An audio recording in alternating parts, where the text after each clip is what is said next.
To all you graduates, I would like to urge you to take it upon yourselves to practice that which you have learned in the respective capacities during your time of study here in Londiani. The country requires you to support our efforts in sustainable conservation, management, and protection of the environment for the socio-economic development needs of this country. To the parents and guardians of the graduates, allow me to thank you for allowing your sons and daughters to enroll for training programs at this college. We know you sacrificed a lot to provide college fees, upkeep, and encouragement. And your presence here today is a demonstration of the support that you have given your children. Asanteni sana wazazi kwa sababu ya kuwapa support hawa wanafunzi, na vile mumekuja kwa wingi inaonesha ya kwamba mumekuwa mkiwashikilia hadi siku ya leo. Mungu amewawezesha kumaliza na kufuzu katika college hii. On the same breath, may I also thank the principal and the rest of the faculty of the college for imparting the appropriate skills, knowledge, and attitude to the group graduating today. You have undoubtedly prepared them for the task ahead. I would like to urge the faculty to redouble these efforts and ensure that more training programs are introduced at the college to increase enrollment of students and efficiently use the available facilities. This college has the mandate to not only provide technical training programs for staff, but also training of personnel within the forestry subsector. I would therefore wish to see the college play its role in ensuring that the required human capacity to attain the above aspirations is developed, and I would like to direct the KFS Board of Directors and Management to enhance forestry education and training at this college by developing appropriate policies, programs, and strategies. The board also needs to provide the necessary human and financial resources to ensure that the graduates of this college have the required skill set for the entire environment sector. I take note that the college has continued running and expanding its programs despite the hard economic times. I am happy to note that in the last academic year, the college made some strides, such as accreditation of diploma in forestry by the Technical Vocational Training Authority, TVETA. This accreditation will facilitate increased enrollment since the prospective students will now access the program through the Kenya Universities and Colleges Central Placement Service. Ladies and gentlemen, in terms of infrastructure, the college has acquired a standby generator to ensure continuous supply of power. With the support of the national government, through, again, support from the Member of Parliament, Kipkelion East, Honorable Cherorot, the college has sunk a 160-meter solar-powered borehole to support water supply to the college and neighboring institutions. They have also installed energy-saving jikos to save wood fuel and provide a clean cooking environment. And Mheshimiwa, I want to congratulate you in front of this Kenya Forestry College fraternity for your immense support and listening to the amount of effort that you have put in support of development projects in your constituency. Just in your 1 year of your first term, This is commendable. Tumpigie mheshimiwa makofi.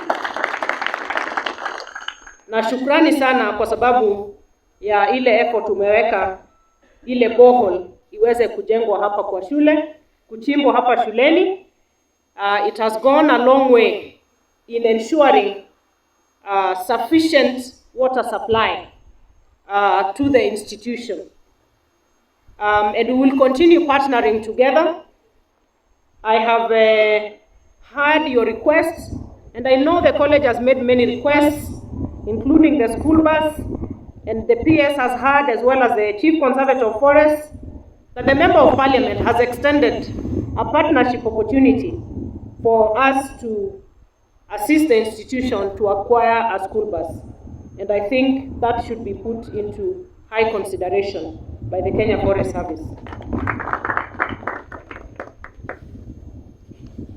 The college farm productivity has equally improved.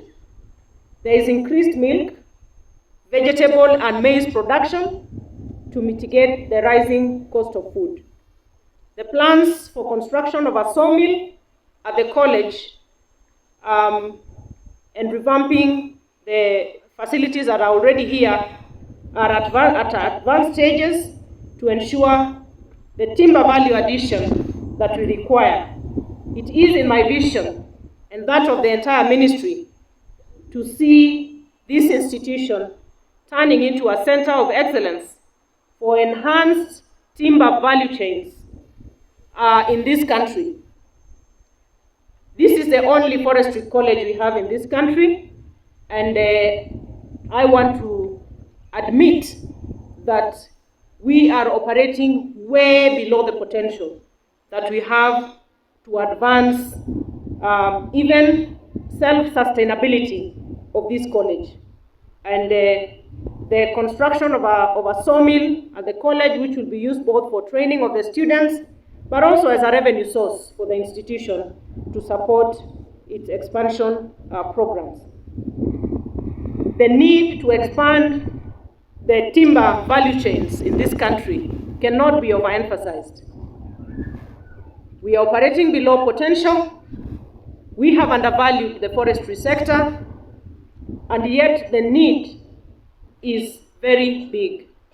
The need for timber products and wood products in the country is huge. The deficits continue to increase, and if we maintain the status quo of undervaluing and not supporting the sector sufficiently, we will continue to shortchange Kenyans in terms of job creation and the contribution of the sector to the GDP of this country. And this institution is one such opportunity to enhance our commercial forestry in Kenya. It is instructive to note that this is a very old institution. It is 67 years old, and it was for a long time a hub of training in forestry matters, not just in Kenya and not just in the African region, even internationally. I'm informed that we used to have students coming all the way from Seychelles and other countries to come and train in forestry matters. And in all those 67 years, we have only trained 3,500 students in this Kenya Forestry College. That shows how undervalued the potential there is in the forestry sector is in this country. We are having universities, the only 4 universities that have degree courses in forestry, actually coming to fish for students here because we still don't have a big appetite for forestry training in this country. It is a tide that we must change because of the potential of the forestry sector to enhance our GDP and to contribute to the livelihood and enhancement of our population. As you may be aware, this college is part of the Kenya Forest Service, which is the lead agency on forestry, conservation, protection, and management in the country. Kenya Forest Service has the responsibility to ensure that Kenya's forest resources are sustainably managed, conserved, and protected. The service also promotes forestry education and training, and it is for that reason that this college was established. And I want to challenge the board of KFS once again to ensure we have expanded courses in this institution, not to mention, again, the need to stretch ourselves in terms of the self-sustaining potential that this institution has. We should have enhanced courses which should go into certificates in wood science technology and other such courses that are important to enrich the forestry sector in Kenya. As regards national development, the Kenya Forest Service is central in the achievement of the bottom-up transformation agenda, the government's blueprint for development. To enable the service to do this, the ministry is in the process of developing a forest policy and reviewing the current legislative framework to support the continued development of forestry in the country. Our forest policy and legal framework will provide for the establishment of commercial forestry and a forestry sector regulatory authority, among others.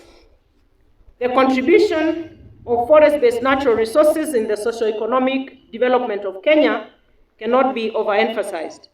Forest ecosystems across the country of forest-based goods and services are a key driver to major facets of human development.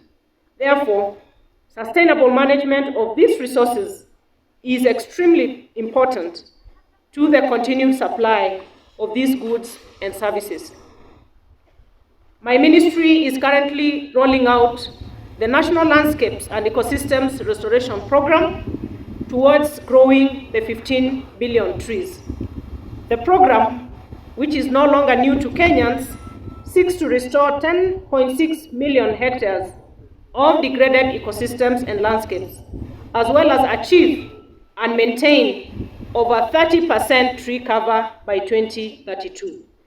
The program will ensure support of livelihoods, combating climate change, and protection of biodiversity.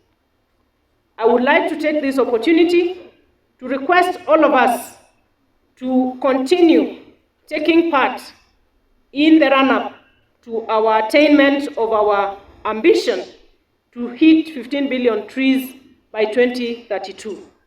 2 days ago, we had the National Tree Growing Holiday, which some people called it the Green Holiday, where millions of Kenyans turned out in their numbers to participate. If we continue with the trend like we saw 2 days ago, where Kenyans took part in restoration as a call of national duty, and we inculcate the culture of environmental conservation protection to the generations of our citizens, then Kenya will definitely become a green nation way before the 2032 target.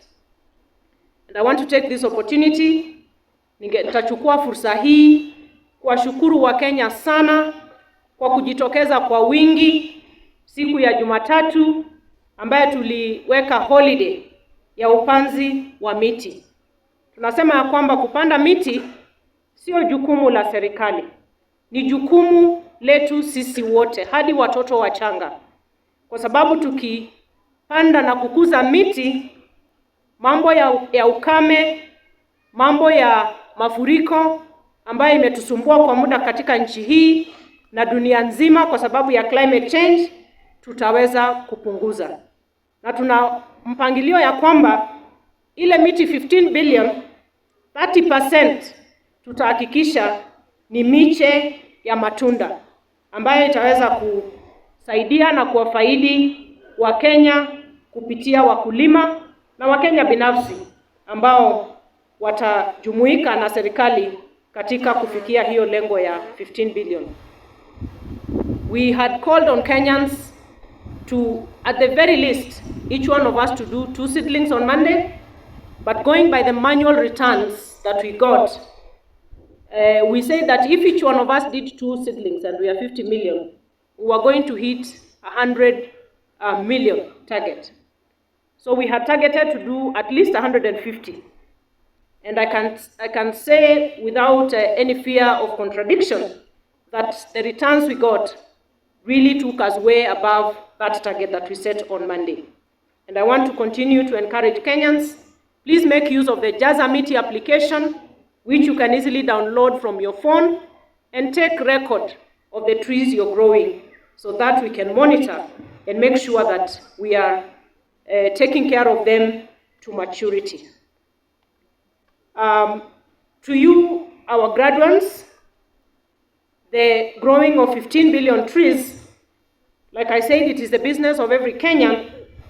It should be more than any other Kenyan a responsibility for you to take up in helping us develop behavior change of Kenyans to love and protect the environment. And I'm very encouraged by the demonstrations that I saw the students displaying this morning, including a display of the Jazamiti application. We shall be relying on you, graduates, because I want to tell you that the ministry is committed to ensure that all the graduates coming out of this college will find placements, job placements at various levels, because we have a gap in terms of forestry services, forestry staff that we need to help us achieve our priority areas in environmental conservation. So, kwa mambo ya Green Army, which we hope the Green Army will grow into the extension services that we want to restore for the forestry sector, we have had a discussion with my team here, the PS, and the Chief Conservator of Forests, and the principal. We should have our graduates here be in the front line of those to be absorbed in our Green Army program, which we are working on. And I'm sure that they are going to help us towards achievement of the goals that we have of enhancing the forestry sector. I want to also tell the graduates that the graduation is just one thing. The real work begins tomorrow once you leave the gates of this college. And I want to once more congratulate you. And when you leave the college gates, please join hands with us in ensuring that Kenyans realize the right to a clean and healthy environment, including healthy forest ecosystems, as well as a 30% national tree cover that we hope and intend to achieve. Ninawashukuru sana, na ninajua wazazi wametoka sehemu mbalimbali za Kenya, na tunataka kuwasihi tuendelee kushikana pamoja katika kulinda mazingira yetu, kwa sababu mambo ya mazingira ni maisha. Nikiongelea mambo ya utunzaji wa misitu na zile activities za uhalifu ambazo zinaendelea, Mheshimiwa area MP na waheshimiwa wa Kericho, mambo ya grazing, pellets na fuel wood, the intention of having these activities be part of the forest adjacent communities is to enhance participatory forest management. But what we have seen is people taking advantage of those opportunities and turning them into avenues of getting into our forests to destroy through logging, illegal logging, through charcoal burning. Wanatumia hizo mbinu kuingia kwa misitu kuharibu. And when you see us taking action to stop that, I am the biggest proponent of participatory forest management. But we have a big problem. I am told, hata juzi Monday, tulipokuwa tunapanda miti, kila Mkenya alikuwa amejipanga kupanda miti, kuna wahalifu hapa Kericho Walipoona watu wameenda kukusanyika kupanda miti, hao wakaingia kukata miti, na ilibidi watiwe mbaroni kwa sababu ya ule uhalifu. That audacity. Siku ambayo watu wa Kenya wamejitokeza kupanda miti, wengine wanaingia nyuma kukata. That is the problem we are having. We want to encourage our communities to hold hands with us, but we are also very intolerant to the criminal activities that are happening. The request by Mheshimiwa here to consider the local sawmillers in our commercial plantation harvesting. Those are discussions we have. There are provisions towards that. Kuweza pia to take care of the low level wale sawmillers wadogo, at the same time as we take care of the bigger ones, because we are all Kenyans. Those are discussions that we will engage in and ensure that there is no discrimination for the local sawmillers wakati tunafanya harvesting of commercial plantations. But we can also not shut our eyes to the illegalities that have gone on high. And Kericho is at the top of it. Narok is there, Baringo, Nakuru. We will not loosen our fist on that. We will keep it tight until we are on the same page on the need to protect our forests, because we cannot be planting 15 billion trees while others are working to cut down 15 billion trees. We cannot engage in a zero-sum game. Na tukisema pelis, wengine wanaingia na matinga, wengine wanaingia kwa indigenous forest, na tunajua sheria.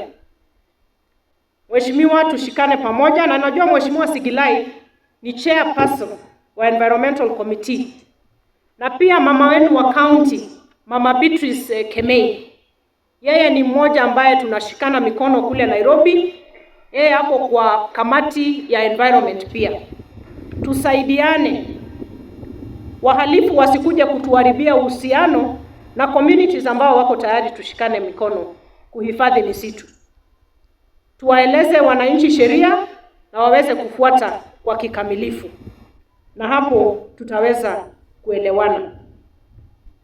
The forests that are on high alert ni zile ziko hapa. Malagat, najua Soget, Tendeno na Makutano. High alert. Na hata ukiangalia imeharibika kabisa. We are sabotaging ourselves. I want to encourage our leadership, and we are working together even with the governor and the members of parliament, the provincial administration, and KFS.